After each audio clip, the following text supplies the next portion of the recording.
Hello, मेरा नाम है आशीष और आज मैं आपको रिव्यू करूंगा, लॉन्ग टर्म रिव्यू करूंगा किया सेल्टॉस डीजल वेरिएंट का। ये एसटीके प्लस वेरिएंट है। तो क्या है, कैसा है, क्योंकि मैंने इस गाड़ी को ऑलमोस्ट 30,000 किलोमीटर्स चला लिया है। तो इस गाड़ी के बारे में मेरा क्या भी कैसा एक्सपीरियंस मेरा इस गाड़ी के बारे में रहा है, और कोई भी अगर इसको ख़रीदना चाहता है तो मैं एक ओवरऑल इस गाड़ी के बारे में सब कुछ ही जान चुका हूँ। मैं वो बताने की कोशिश करूँगा आपको ये गाड़ी कंसीडर करनी चाहिए कि नहीं कंसीडर करनी चाहिए, क्योंकि इतना मैंने इस गाड़ी को जी लिया है कि अभी इस गाड़ी के बारे में मुझे सब कुछ पता है। तो चलिए मैं आपको बताता हूँ कि मैंने क्या क्या समझा है और क्या क्या इस गाड़ी में अच्छाइयाँ हैं और बुराइयाँ हैं। मैं कोशिश करूँगा कि मैं सब कुछ ही कवर करूँ, जितना भी अच्छा बुरा इस गाड़ी के बारे में है। तो फर्स्ट ऑफ ऑल अगर आप इसका इंटीरियर जब आप इसमें अंदर आते हो ना, तो आप जब देखते हो तो ये बहुत सुंदर सा सोबर सा रहता है। कहीं पे भी कोई भी चीज़ ओवरडन नहीं लगती है। ये किया सेल्टॉस के बारे में बहुत अच्छा। आप कोई भी वेरिएंट ले लो, कहीं पे भी ऐसा नहीं लगता कि बहुत सारी स्विचेस लगा दी गई हैं। इवन ये मैनुअल कंट्रोल आता है, बट इनकी स्विचेस वगैरह भी इतने अच्छे से प्लेस की गई हैं और इतनी अच्छी क्वालिटी की हैं कि आपको कहीं पे भी तकलीफ़ नहीं आती है। ये ओपनिंग के जो डोर स्विचेस दिए गए हैं, ORVM के कंट्रोल्स स्विचेस, अप डाउन के जो स्विचेस वगैरह दिए गए हैं, ये सारा सब कुछ बहुत अच्छी क्वालिटी का है। इवन ये जो स्टीयरिंग माउंट कंट्रोल वगैरह है, ये फील करने में बहुत अच्छा लगता है। बहुत ज़्यादा प्रीमियम क्वालिटी का दिया गया है। छोटी छोटी सी चीज़ें हैं बट बहुत ध्यान रखा गया है इस गाड़ी में, आपको एक यूज़र एक्सपीरियंस को बहुत ही इन्हेंस करने के लिए। और गियर नॉब वगैरह आप देख सकते हो बहुत है, क्योंकि ये एसटीके प्लस वेरिएंट है। मैं इस पर्टिकुलर इस वेरिएंट के बारे में भी कुछ फीचर्स बताऊंगा, बट मेरा बहुत ज़्यादा फोकस रहेगा डीजल गाड़ी चल कैसी रही है और कैसा है, आपको कंसिडर करना चाहिए कि नहीं कंसिडर करना चाहिए। तो वो सब चीज़ें इस गाड़ी के बारे में रहेंगी। बाकी सीट्स वगैरह अच्छे सुपर कंफर्टेबल सीट्स हैं। आप लॉन्ग जर्नी में कितना भी आप जर्नी वगैरह कर लो ना, थकान वगैरह होता नहीं है। वो सब चीज़ें हैं। बहुत अच्छे से टेक्सचर्स दिया गया है। ये एसटीके प्लस वेरिएंट से शुरू होता है और सिर्फ इसी वेरिएंट में आता है। 8.8 इंच की स्क्रीन दी गई है। इसके ऊपर वाले वेरिएंट्स में 10 इंच का पूरा फुल स्क्रीन दिया जाता है। इसमें भी कोई तकलीफ नहीं है, बहुत अच्छा है। इनफैक्ट ये ज़्यादा बेटर मुझे इसलिए लगता है क्योंकि इसमें स्विचेस दिए गए हैं, मैनुअल स्विचेस दिए गए हैं। उसमें टोटली टच ना चलाते टाइम कभी कभी थोड़ा सा इनकन्वीनियंट हो जाता है। आपके पास अगर स्विचेस रहती हैं तो आप डायरेक्टली उसको बहुत ज़्यादा विदाउट डिस्टर्ब हुए, ड्राइविंग डिस्टर्ब किए हुए, अगर आप डायरेक्ट उसको कंट्रोल कर सकते हो। बट एनीवे, ये कुछ स्क्रीन दिया गया है। मैं स्टार्ट करता हूँ गाड़ी को। जब आप स्टार्ट करते हो तो ऐसे पूरी गाड़ी स्कैन होती है और फिर उसके साथ बहुत सारी इसमें फीचर्स, मतलब बहुत सारी इसमें इंफॉर्मेशंस आती है। आप ये डिजिटल ऑडोमीटर लगा सकते हो। फिर उसके बाद आप ये देख सकते हो फ्यूल एवरेज वगैरह आप देख सकते हो। ये लगभग 28,000 किलोमीटर गाड़ी चल गई है, तो मैं उस हिसाब से ही बता रहा हूँ। बहुत सारी इन्फॉर्मेशन आप इसमें ले सकते हो, क्या है कैसा है। बाकी अगर इंजन रिफाइनमेंट की बात करें तो 1.5 लीटर का डीजल इंजन इसमें लगा हुआ है। बहुत स्मूथ इंजन है, बहुत ज़्यादा स्मूथ इंजन है। मतलब गाड़ी जब स्टार्ट रहती है आपको पता नहीं चलता। गियर नॉब पे कोई वाइब्रेशन नहीं, स्टीयरिंग पे कोई वाइब्रेशन नहीं, कहीं पे भी कोई वाइब्रेशन वगैरह जैसा कोई भी चीज़ है ही नहीं। जब ये चल रही होती है तो आपको पता ही नहीं चलता है कि ये डीजल है, पेट्रोल है। बहुत हार्श आप जब इसको खींचते हो ना, लाइक 3000 RPM के 2700 RPM इनफैक्ट अगर बोला जाए पर्टिकुलर, तो उसके ऊपर जब जाती है तो थोड़ा सा आवाज़ वो इंजन की आती है। बट अच्छा खासा टॉर्क है तो वो काफ़ी देर तक पुल करती रहती है। और एक चीज़ और है, आप इसको कितना भी भगाओ, लाइक 80-90 तो खैर ये पता ही नहीं चलती। आप 100, 120, 130 तक भी, उससे ज़्यादा मैं गाड़ी बहुत ज़्यादा चलाता भी नहीं हूँ और मुझे पता भी नहीं है। मतलब मैं 140 ही इससे हाईएस्ट किया हुआ हूँ। कहीं पे आपको ऐसा लगता ही नहीं है कि आपका कॉन्फिडेंस लूज़ हो रहा है। चाहे वो स्टीयरिंग का फीडबैक हो, चाहे आपका ब्रेक की बात हो, चाहे आपका ऐसा लग रहा हो कि बॉडी कंट्रोल का बात हो, सब कुछ बहुत अच्छे से किया ने इस पर कंट्रोल किया हुआ है। ऊपर ये कुछ सारे कंट्रोल्स वगैरह दिए गए हैं। गेट खुलेगा तो वो सब जो नॉर्मल होता है, लाइट्स वगैरह जल जाती हैं। ग्लास होल्डर दिया गया है। अच्छा खासा सा यहाँ पे भी आपका हैंड रेस्ट दिया गया है। अच्छा है ये, मतलब ना आगे है ना पीछे, स्लाइड नहीं होता है, बट फिर भी ये जिस पोजीशन पे है ये आपको तकलीफ़ देता नहीं है। गियर बहुत स्मूथ है। गियर बॉक्स एकदम ही, कहीं पे आपको कोई तकलीफ़ नहीं आती। बहुत ही प्यार से, शॉर्ट भी हैं और स्मूथ भी हैं। मतलब आप धीरे से ऐसे लगाओ वो लग भी जाता है और कोई प्रॉब्लम नहीं है। क्लच वगैरह की अगर मैं बात करूं आपको तो एकदम लाइट सा क्लच है और ट्रैवल ज़्यादा नहीं है, तो वो एक अच्छी चीज़ है। कहीं पे वहाँ पे भी आपको कोई तकलीफ़ आती नहीं है। ये व्यू भी आपका पूरा प्रॉपर आता है बिकॉज ग्लास भी बड़ा है और पीछे का माफ़ कीजिएगा, पीछे का जो एरिया उन्होंने दिया हुआ है वो ग्लास एरिया भी काफ़ी बड़ा है, तो पीछे का व्यू देखने में भी कोई तकलीफ नहीं आती है। फिर आप यहाँ से आप डायरेक्टली पीछे का व्यू देख भी सकते हो, चलते हुए भी आप पीछे का कैमरा ऑन कर सकते हो, तो वो अगर आपको चाहिए तो यहाँ पे आप वो भी कर सकते हो। तो गाड़ी रन चलती भी रहेगी तो भी आप पीछे का व्यू देख सकते हो, तो वो सब चीज़ें हैं। तो यही सब कुछ है इस गाड़ी के बारे में। सस्पेंशन की अगर बात करूँ तो बहुत प्यारा सस्पेंशन है, मतलब लोग कहते हैं स्टिफ है और एंड ऑल, मतलब शहर में छोटे मोटे गड्ढे मतलब सस्पेंशन से कोई आवाज़ नहीं आती, बट हाँ स्टिफ है सस्पेंशन। शहर के जो बम्पर्स होते हैं, छोटे मोटे स्पॉट होल होते हैं, उसमें कटकुट होती है, बट मुझे उतनी कोई प्रॉब्लम है नहीं उन सब चीज़ों से। और स्टेबिलिटी बहुत गजब की है। आप हाईवे पे जब एक ज़्यादा स्पीड पे होते हो ना, तो आपको कहीं पे वहाँ पे कोई प्रॉब्लम नहीं आती है। और एक चीज़ और मैं इसमें मेंशन करना चाहूँगा, ये सब चीज़ें लाइक देख, ये की है, आप जब इसको अनलॉक करते हो, आप जब इसको लॉक करते हो, तो ये जो आवाज़ आती है ना, मोटर्स की आवाज़ होती है, जैसे ये साइड ओआरबी वगैरह ये खुलते हैं, ये सब ये बहुत ज़्यादा नहीं है, मतलब ये ऐसा नहीं है कि आपको चुभती हैं वो काट कोट एकदम वो आवाज़, वो सब बहुत ध्यान दिया गया है इन सब चीज़ों पे। कि कुछ होती है ना कुछ गाड़ियाँ आप बंद करो तो एकदम इतनी कट कुट ऐसे आवाज़ आती हैं, वो सब कुछ नहीं है, बहुत स्मूथ आवाज़ है, बहुत रिफाइंड। इनफैक्ट कहीं पे आपको वहाँ पे भी ऐसा डिस्टर्बेंस नहीं होता है कि आपका यार ये बंद हो रहा है तो ये बहुत तेज़ आवाज़ कर रहा है, मोटर बंद हो रही है तो बहुत तेज़ आवाज़ कर रही है, ये सब कुछ भी कहीं पे है नहीं। यहाँ पे हेडलाइट की एडजस्टर वगैरह दिया है, इंजन स्टॉप बटन वगैरह दिया है, अच्छे से काम करता है सब कुछ, और कहीं पे कोई प्रॉब्लम नहीं है। पीछे की बैक रेस्ट के बारे में मैं बात कर लूँ, बैक सीट के बारे में थोड़ा सा मैं बात कर लेता हूँ।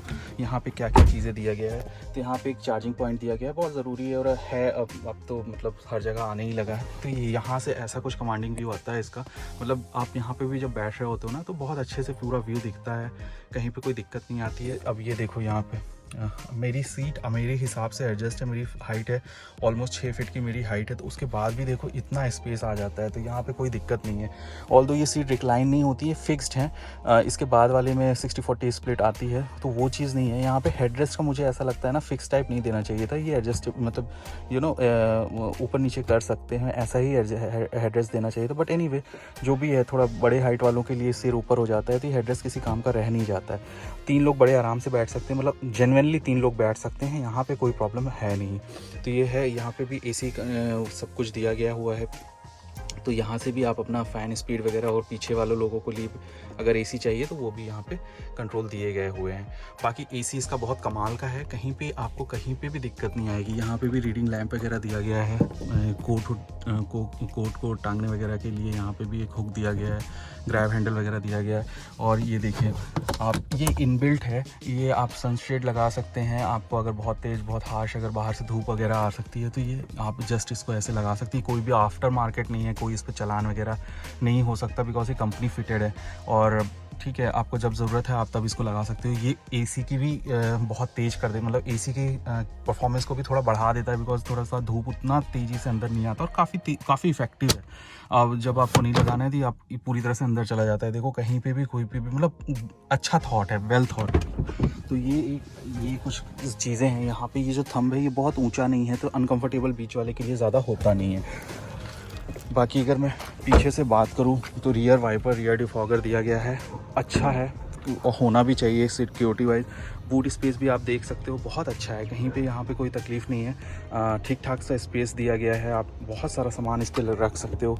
नीचे यहाँ पे टायर साइज़ दिया गया है, क्योंकि इसमें 16 इंच आता ही है इस गाड़ी में, तो ये भी 16 इंच का है, तो ऐसा कोई टायर डिफरेंस का कोई बात नहीं है। पार्किंग सेंसर दिए गए हैं 1 2 3 और ये 4, तो ये एक बहुत अच्छी बात है। मतलब बहुत सारे लोग ना 2 पार्किंग सेंसर से बीच में दे देते हैं, और आपका ये साइड वाला व्यू रह ही जाता है, बिकॉज आप कभी पार्किंग जब पीछे करते हो ना, तो आपको दिक्कत हो जाती है। तो वो सब चीज़ें हैं। और एक और मैं आपको चीज़ दिखाता हूँ इसमें, ये आपको वेलकम करती है जब आप गाड़ी के पास जाते हो। देखो गाड़ी पूरी लॉक है, ORVM देखो बंद है, गाड़ी पूरी तरह से लॉक है। और जब आप चाबी लेके गाड़ी के पास जाते हो, ये देखो ORVM ऑटोमेटिकली खुल गए, जबकि गाड़ी अभी अनलॉक नहीं हुई है, गाड़ी पूरी लॉक है, लेकिन ORVM जब आप चाबी लेके पास में पहुँचते हो तो खुल जाते हैं। ये एक अच्छी चीज़ है। बाकी रिक्वेस्ट सेंसर दिया गया, मैं पहले ही बता चुका हूँ, बड़ी ज़रूरी और अच्छी चीज़ होती है, कन्वीनियंट फीचर होता है। बाकी यहाँ से बात गाड़ी का स्टीयरिंग के बारे में बात करूँ तो अच्छा खासा स्टीयरिंग फीडबैक है, कहीं पे कोई तकलीफ नहीं है। थोड़ा हाई स्पीड पे होते होते स्टीयरिंग थोड़ा सा थोड़ा सा हार्ड भी हो जाती है, तो वहाँ पे भी कोई तकलीफ नहीं है। कॉन्फिडेंस आपका हमेशा बना रहता है, किसी भी स्पीड पे आप रहे हो तो कहीं पे आपको कोई तकलीफ नहीं आती है। बॉडी रोल वगैरह बहुत ज़्यादा नहीं है, और बहुत ज़्यादा इन द सेंस कि बहुत स्पीड पे होते हो और एकदम से शार्प टर्न लोगे तब तो थोड़ा सा अनकंफर्टेबल हो सकती है, बट फिर भी आपका कॉन्फिडेंस बना रहता है, ऐसा कोई प्रॉब्लम है नहीं।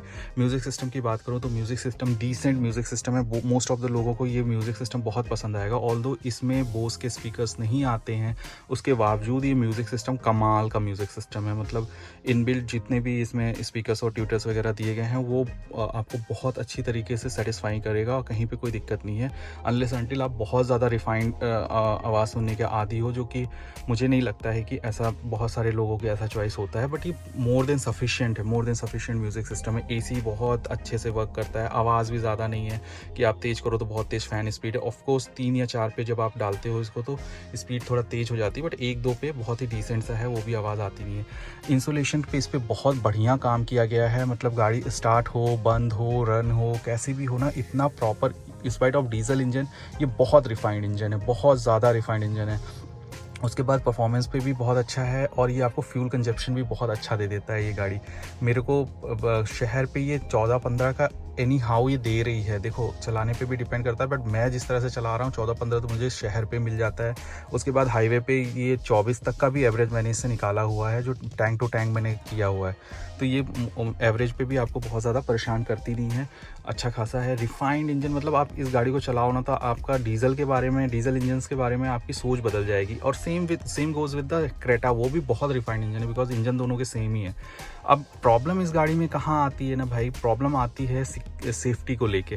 ये एनकैप में 3 स्टार रेटेड है। मैंने जब ये गाड़ी खरीदी तो मुझे पता था ये 3 स्टार रेटेड है, बट 3 स्टार रेटेड भी इतना कम नहीं होता है जितना कि लोग कहते हैं। मतलब ठीक है, 5 में से 3 मिले हैं, ठीक है, एवरेज ठीक है, ऐसा कोई प्रॉब्लम नहीं है। प्रॉब्लम कहाँ पे हुई, अब इसके बहुत सारे एक्सीडेंट्स वायरल हुए हैं, आपने देखा होगा। एक गाड़ी है जो 20 से ही टूट गई थी या कट गई थी, व्हाटएवर जो भी था, वो गाड़ी को जब एक्सीडेंट हुआ ये बहुत वायरल हुआ, वो बहुत वायरल हुआ। और प्रॉब्लम वहाँ पे क्या आई ना, किया ने उस पर कोई जस्टिफिकेशन नहीं दिया किसी भी अपने लाइक कि वो क्यों हुआ, किस वजह से हुआ। यार मतलब कैसी भी गाड़ी हो, कैसी भी स्पीड पे हो, गाड़ी 20 से टूट नहीं सकती, 20 से कट नहीं सकती है, अनलेस अनटिल वो इम्पैक्ट बहुत ज़्यादा हो।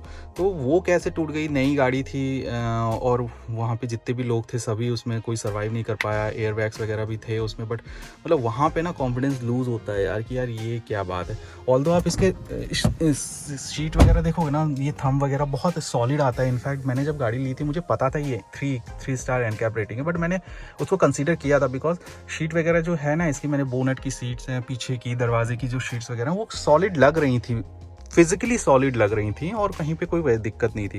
प्रॉब्लम हुई जब वो एक्सीडेंट हुआ, बहुत वायरल हुआ, और किया ने उस पर कोई भी ना अपनी तरफ से एक वो भी नहीं जारी किया या किया ठीक है वो कैसे हुआ, कि आपके जो यूज़र्स हैं एटलीस्ट उनको थोड़ा कॉन्फिडेंस आए ना कि ठीक है यार वो हो सकता है 100 में से एक बार या 1000 में से एक बार वो चीज़ हो सकती है, बट वो क्यों हुआ आप उसको रीज़न। किया ने टोटली उसको इग्नोर मारा, उस पर कोई भी आज तक उनका कोई स्टेटमेंट रिलीज़ नहीं हुआ कि वो कैसे हुआ, क्यों नहीं हुआ। तो वहाँ पे थोड़ा सा ना प्रॉब्लम हो जाती है कि यार क्या ये गाड़ी सेफ़ है।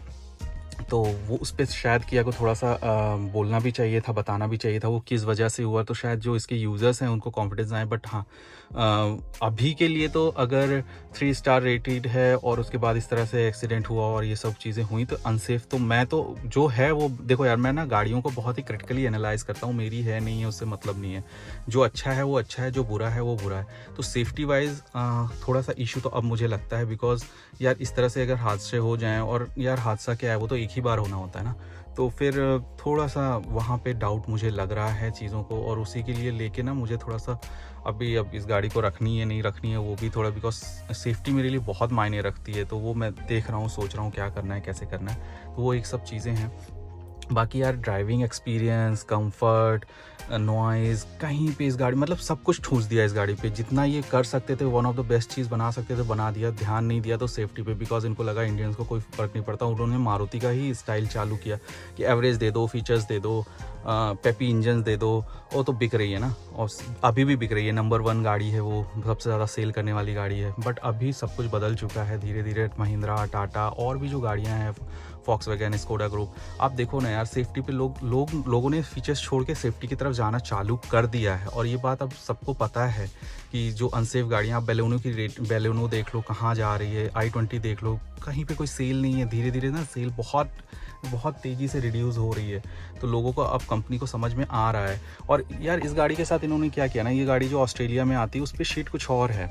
मैंने जब इस पर रिसर्च किया ये ऐसा क्यों है कि, तो इंडिया वाली गाड़ी का मैन्युफैक्चरिंग जो है ना वो थोड़ा सा वो अलग है, और जो बाहर जो गाड़ियाँ आती हैं वो अलग है, उसका प्लेटफॉर्म ही अलग है।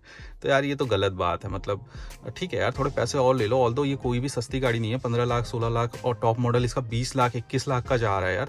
एक जो 21 लाख खर्च कर सकता है वो 22 लाख भी खर्च कर देगा, लेकिन सेफ्टी तो देनी पड़ेगी ना भाई।